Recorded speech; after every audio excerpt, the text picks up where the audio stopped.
Thank you, Dr. Mostashari. I'd now like to introduce our second panelist today, Karen Trudel.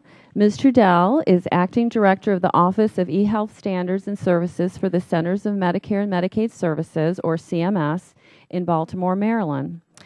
The Office of eHealth Standards and Services Coordinator implementation of the comprehensive eHealth strategy for CMS. Ms. Trudel also has responsibility for enforcement of Health Insurance Portability and Accountability Act, HIPPA, standards or HIPAA, standards, and oversees the areas of personal health records and electronic prescribing. Welcome to you, and you have 5 minutes for your testimony. Thank you.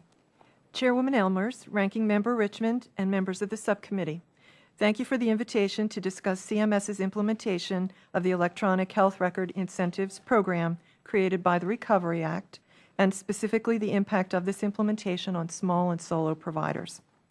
The widespread adoption of certified EHR technology used in a meaningful way is one piece of a broader health information technology infrastructure needed to modernize our nation's healthcare system.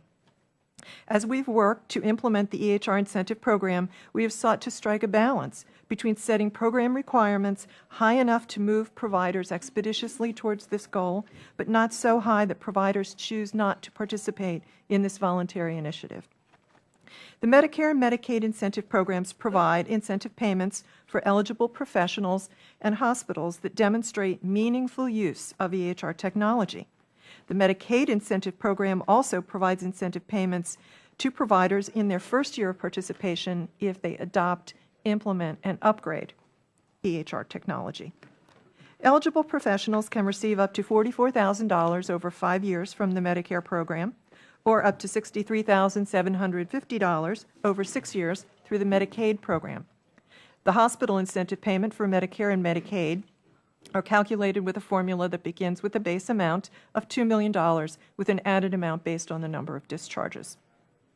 Providers must register to participate in the programs and attest that they have either adopted, implemented, or upgraded certified EHR technology, or that they have meaningfully used that technology during a 90-day reporting period. We recognize that for some providers, particularly small and solo practices, moving to adoption and meaningful use of EHRs is a huge shift from current practice. For that reason, CMS has taken an escalator approach to meaningful use, envisioning 3 separate stages that demand increasingly rigorous requirements. We're currently in the first stage, which focuses on using EHRs to collect clinical data, electronic prescribing, initial steps toward patient engagement, and, as Dr. Mostashari mentioned, ensuring privacy and security of patient information.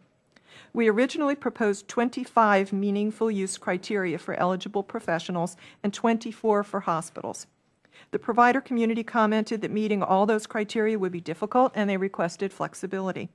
We responded by separating the criteria into a core set that all providers must meet, and those are 15 for eligible professionals and 14 for hospitals, and a menu set with providers being able to select 5 of the remaining 10 criteria to implement.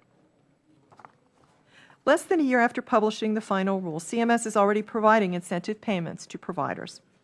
Since January 1, 2011, more than 42,600 eligible professionals and hospitals have registered for either the Medicare or the Medicaid EHR incentive program via a web-based application. The same application is used for Medicare providers to attest to their meaningful use of EHRs. States are developing their own attestation mechanisms, and data is exchanged bidirectionally with CMS and the states.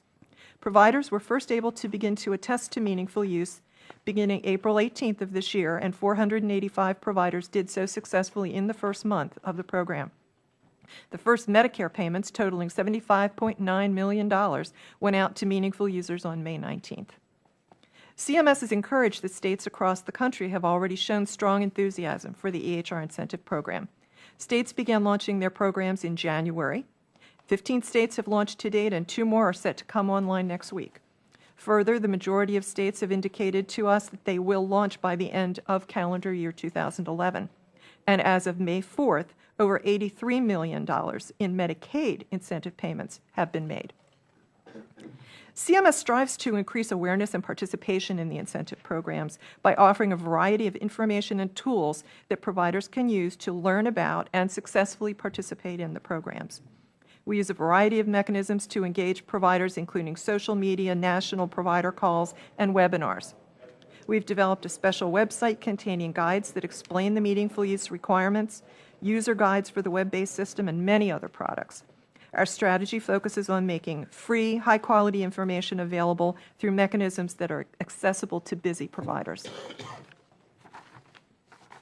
The administration has made the adoption and meaningful use of EHR technology a high priority. Our Stage 1 rule lays the groundwork for establishing a robust national health infrastructure that supports the adoption of EHRs and PHRs and will help providers practice safer and more productive medicine. We look forward to working with Congress, our many stakeholder partners, and our colleagues at ONC to ensure that the implementation of the EHR incentive program fosters an expanded use of health information technology, broadens the information exchange infrastructure, and promotes the adoption of electronic health records as intended by Congress. I'm happy to answer any questions you might have. Thank you.